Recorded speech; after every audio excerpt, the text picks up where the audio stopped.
Your $1 million California home is quietly bleeding you dry to the tune of $120,000 every single year. You call it equity, I call it a massive, invisible tax on your refusal to move. I'm King, and I specialize in geographical wealth optimization. Most people ignore the math. You cannot afford to. I am giving you the specific zip code divestment blueprint designed to liquidate that stagnant brick and mortar to double your retirement cash flow instantly. You have to stop sentimentalizing assets that don't pay you back. You have to treat your location like a portfolio. Subscribe now to reclaim your financial sovereignty. Here is exactly how you do it. Let's perform a financial autopsy on your current life. You look at your Zillow profile and you see a number that makes you smile.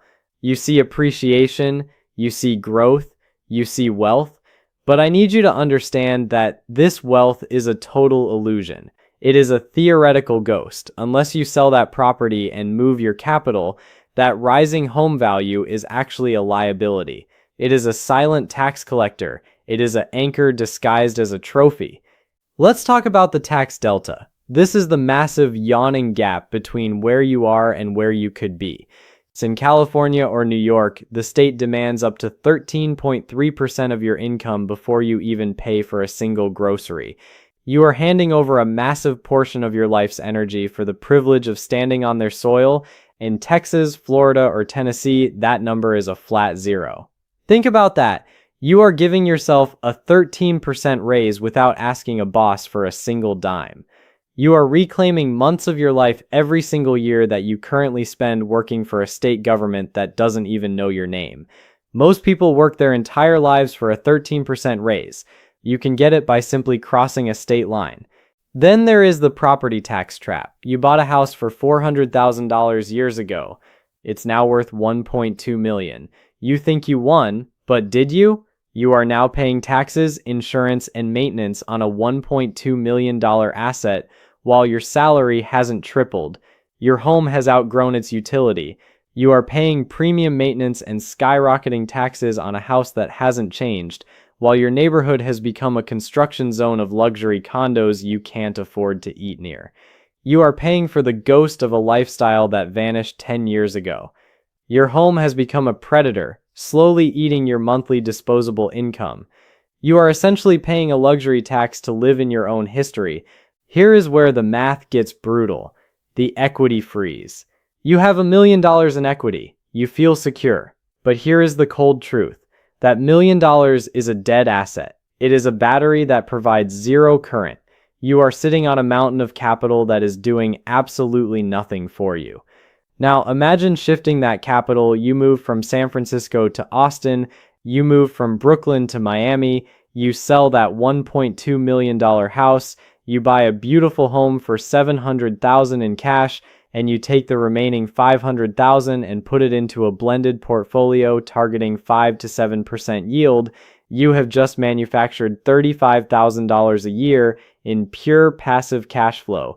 You didn't work for it, you didn't hustle for it, you simply thawed out your frozen equity. You went from being house rich and cash poor to having a life that is actually funded by your assets. You need to understand purchasing power parity. It is the hidden tax on your daily life. $100 in Manhattan is not $100. It is $70. It buys you a salad and a coffee. That same $100 in Orlando or Austin, it is a full tank of gas and a steak dinner. You are losing 30% of your life's energy simply because of your zip code. You are working 30% harder for the exact same calories, the exact same clothes, and the exact same square footage. You are effectively working until Wednesday every single week just to cover the delta in the cost of living. You are trading your time, the only non-renewable resource you have, for the privilege of paying higher prices for the same goods.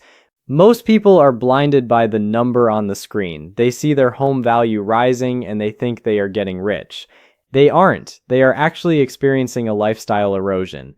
Their wealth is trapped in the walls of their kitchen, while their bank account struggles to keep up with inflation and property taxes.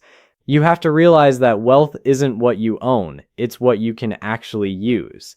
You have to realize that $1 million in equity is just a number until it is working for you. You are currently a tenant in your own success, paying rent to the state and the insurance companies for the right to hold on to a dead asset.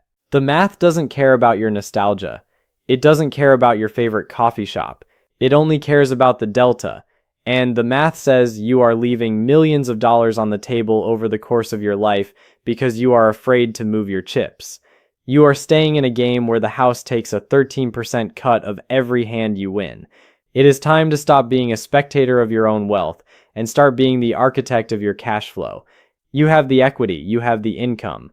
Now, you just need the logic to admit that your current life no longer adds up. Imagine for a moment you own a bottle of 1945 Bordeaux. It is a legendary vintage, a masterpiece of viticulture sitting in your cellar. You've held on to it for decades, waiting for the perfect occasion to pull the cork. You check the label, you monitor the temperature, and you admire the glass. But here is the cold analytical reality. Wine is a biological product. It has a peak and it has an expiration date. If you wait too long, that rare, expensive liquid doesn't become more valuable to your palate, it turns into expensive vinegar. You end up owning a very expensive bottle of nothing. In this scenario, your house is the bottle. The life you live inside it, the experiences, the movement, the joy, that is the wine. Most retirees I encounter are currently worshiping the glass while the liquid inside is slowly evaporating. You are holding on to a structure at the structural expense of your own freedom. You are choosing the container over the content. You are protecting the shell while the spirit of your life begins to sour. Let's talk about Robert and Sarah.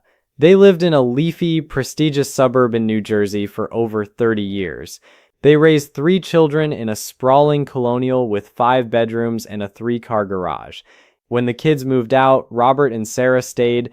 For a decade, they stayed. Why? Because they were terrified. They weren't just afraid of the moving trucks, they were terrified of losing their social identity. They were caught in the status trap. They worried that if they moved into a luxury condo or a smaller, more efficient home, the neighbors would whisper that they were declining. They felt that downsizing was a public admission of defeat, a signal to the world that their best years were behind them. But look at the psychological math of their daily existence. They were living in a 5-bedroom mausoleum. 3 of those bedrooms hadn't been slept in for years, yet they were paying to heat them. They were paying to cool them. They were paying a landscaper thousands of dollars a year to groom a massive backyard that they only looked at through a window. They were essentially working as high-stakes security guards for their own memories. Every time a pipe leaked or the roof needed repair, it wasn't just a financial drain, it was a withdrawal from their emotional bank account. The heavy silence of those empty rooms wasn't peaceful, it was a weight. You have to realize that every square foot you do not use is a square foot that uses you. It demands your taxes, it demands your mental bandwidth, it demands your physical energy. Most people think they own their homes, but in retirement, the home often begins to own the person. You become a servant to the bricks and mortar. You are trading your most precious, non-renewable resource, your time, to maintain a museum of who you used to be. We need to change the vocabulary of this transition. We need to stop using the word downsizing. It sounds like a corporate layoff. It sounds like a reduction of your personhood. From this moment on, I want you to view it as right-sizing, or better yet, call it strategic liberation. You are not losing rooms, you are gaining liquidity. You are not leaving a neighborhood, you are reclaiming your schedule. You are trading dusty drywall for dynamic experiences. Here is where the math becomes undeniable. I asked Robert and Sarah to calculate the total cost of staying in that New Jersey house, the taxes, the maintenance, the insurance, and the opportunity cost of the equity tied up in the dirt. The number was staggering. I then asked them a different question. Would you rather have 5 empty bedrooms? Or would you rather have the liquidity to fly your entire family, your kids, their spouses, and all your grandkids to a private villa in Tuscany every single summer for the next 10 years? That is the trade-off. You are currently choosing a pile of bricks over a legacy of experiences. One is a static asset that depreciates your quality of life. The other is a core memory that will be talked about at your grandchildren's weddings. You have to validate the grief of leaving. It is okay to feel a sense of loss when you walk away from the height marks on the kitchen doorframe. That grief is real, but it should not be a prison. You must contrast that temporary sadness with the permanent joy of being strategically free. You are moving from a phase of accumulation to a phase of utilization. You are shifting the focus from what we are leaving to who we are becoming. Are you the person who maintains the past, or are you the person who masters the future? You have spent 40 years building the cellar. Now, it is time to stop staring at the glass. It is time to pull the cork. It is time to finally drink the wine. You have seen the data. You have looked at the wreckage of the house-rich lifestyle. Now, you need the manual. You need the tactical roadmap to turn that stagnant equity into a high-performance engine. This is not a casual relocation. This is a strategic divestment. Most people treat a move like a vacation. You are going to treat it like a corporate spin-off. You are the CEO of your life, and your primary asset is currently underperforming. It is time to fix the balance sheet. Step 1 is the surgical application of the Section 121 exclusion. This is the Internal Revenue Service's only genuine act of kindness, and you would be a fool to ignore it. If you have lived in your primary residence for at least 2 of the last 5 years, you can exclude up to $500,000 of capital gains from your federal taxes as a married couple. Think about that math. That is $500,000 in pure, unadulterated profit that the government cannot touch. Most people spend their lives working for taxable income. You are going to realize $500,000 of tax-free wealth in a single afternoon at a closing table. You are not just selling a house, you are capturing a massive tax arbitrage that is unavailable in almost any other asset class. You have to be precise. You have to ensure your residency timeline is airtight. This is your get-out-of-jail-free card from the high-tax regime. Step 2 is what I call the bridge strategy. This is where most people fail. They fall in love with a photo on a screen, they fly in for a weekend, and they buy a house in a neighborhood they don't understand. That is how you end up with mover's remorse. You are not going to do that. You are going to rent in your target zip code for exactly 6 months before you even think about buying. You need to see the neighborhood when the sun isn't shining. You need to know if the traffic patterns turn your morning coffee into a 60-minute nightmare. You need to know if the local amenities actually exist or if they are just marketing fluff. Think of this as a 6-month test drive of your new life. If the zip code fails the test, you walk away with your capital intact. This 6-month bridge is your insurance policy against the most expensive mistake of your life. Step 3 is the core of the transition, asset allocation. You have freed up $400,000, $500,000, maybe $600,000 in equity. Most people make the mistake of dumping all of that cash right back into a new, slightly cheaper mortgage. That is not freedom, that is just a smaller cage. You are going to split that freed equity into 3 distinct buckets. 60% goes into high-yield dividend funds. This is your freedom salary. It is a cold, hard cash flow that hits your account every quarter regardless of what the stock market does. This is the money that pays for your lifestyle so you don't have to. 30% goes into a liquidity buffer, a high-yield savings account. This is your sleep at night money. It ensures that you never have to sell your dividends during a downturn. The final 10%, that is your lifestyle bucket. This is the money you use to upgrade your experience. The travel, the hobbies, the things you sacrificed while you were house rich. This 60-30-10 split turns your home equity from a dead asset into a living, breathing financial ecosystem. Step 4 is the insurance audit. Geography is destiny when it comes to your cost of living. When you move to a new zip code, your entire liability profile changes. Your auto insurance, your umbrella policy, and your healthcare premiums are all tied to your location. Moving 30 miles across a state line can save you thousands of dollars in annual premiums, or it can trap you in a high-cost medical desert. You have to audit these costs before you sign the deed. You need to know exactly how much it costs to protect your wealth in your new jurisdiction. You are looking for the insurance sweet spot, a zip code where the risk is low, the providers are many, and the premiums are manageable. Step 5 is establishing domicile. This is the legal battleground. High-tax states are like jealous ex-spouses. They do not want to let you go. If you are leaving a high-tax state, you must proactively sever the cord. You cannot just leave. You must arrive. This means the 183-day rule is your new religion. You must spend more than half the year in your new state. You need to register to vote. You need to get a new driver's license. You need to move your near and dear items, your family photos, your primary bank accounts, your pets. If you don't create a paper trail of freedom, your old state will come knocking 3 years from now, claiming you still owe them a fair share of your new life.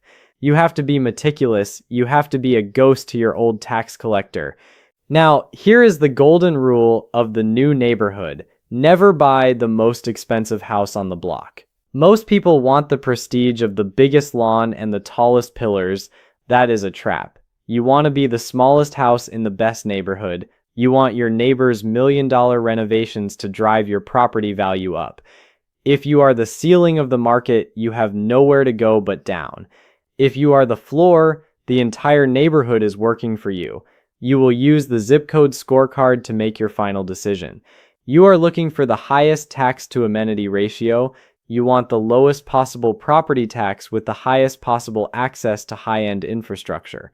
You are looking for the arbitrage zone where your dollar buys twice the lifestyle it did in your old city. This is the manual for your transition. You are moving from being a house-rich prisoner trapped by maintenance, taxes, and stagnant equity to becoming a cash-rich traveler. You are no longer serving your house and the capital it once hid is finally starting to serve you. You have the map, you have the math, now you have to execute. Move the money, change the zip code, claim your freedom. Here is the hardest pill you will have to swallow. You are not your square footage. You are not the crown molding in your foyer or the height of your vaulted ceilings. For 30 years, you have built an identity around a physical structure, but that structure has slowly become a gilded cage. You have to stop identifying with the size of your mortgage and start identifying with the value of your hours. Most people are equity rich, but time poor. They own the castle, but the castle owns their schedule, their stress levels, and their sleep. You have to decide if you want to be a monument to your past or a master of your future. Let's redefine luxury. Most people think luxury is a prestigious zip code or a triple-car garage with a heated driveway. They are wrong. Real luxury is the absence of noise. It is the psychological math of waking up on a Tuesday morning without that familiar, heavy financial weight pressing against your chest. It is the silence of a paid-off life. You don't need more rooms to clean. You need more room to breathe. You do not need a grand staircase. You need a clear path to the things that actually matter. The ultimate flex isn't what you own, but what no longer owns you. But here is the danger. Here is where most people fail at the final hurdle. I call it the new house trap. You decide to sell the family home, you head south to Florida or Arizona, and what do? You buy an even bigger mansion because you think you have earned it. You trade a cold prison for a humid one. You take the equity you spent decades accumulating and you bury it right back into the ground. You are just rearranging the furniture on the Titanic while calling it a fresh start. If your new lifestyle still requires a massive maintenance crew and a property tax bill that dictates your mood, you haven't retired. You have simply relocated your anxiety to a sunnier climate. The divestment strategy is the only logical exit. Here is the blueprint. You sell the burden. You sell the burden. You buy the freedom. You take the delta, that massive surplus of liquid capital, and you reinvest it into assets that pay you to exist. You stop being a landlord to your own misery and start being the CEO of your second act. You are trading inanimate objects for unforgettable experiences. You are trading bricks for heartbeats. You are finally choosing the person you want to be over the person the neighborhood expects you to be. If you are ready to stop being a prisoner of your own equity and you are ready to choose life over bricks, I want you to do one thing. Comment the word freedom below. It is more than a word, it is a signal to yourself and this community that you are done playing the status game. If this strategic, data-driven approach to retirement resonates with you, hit the like button and subscribe to join us. We are building a community of strategic retirees who understand that the greatest asset you can ever own is your own time. You belong here. I'm king, and I'll see you in the next video.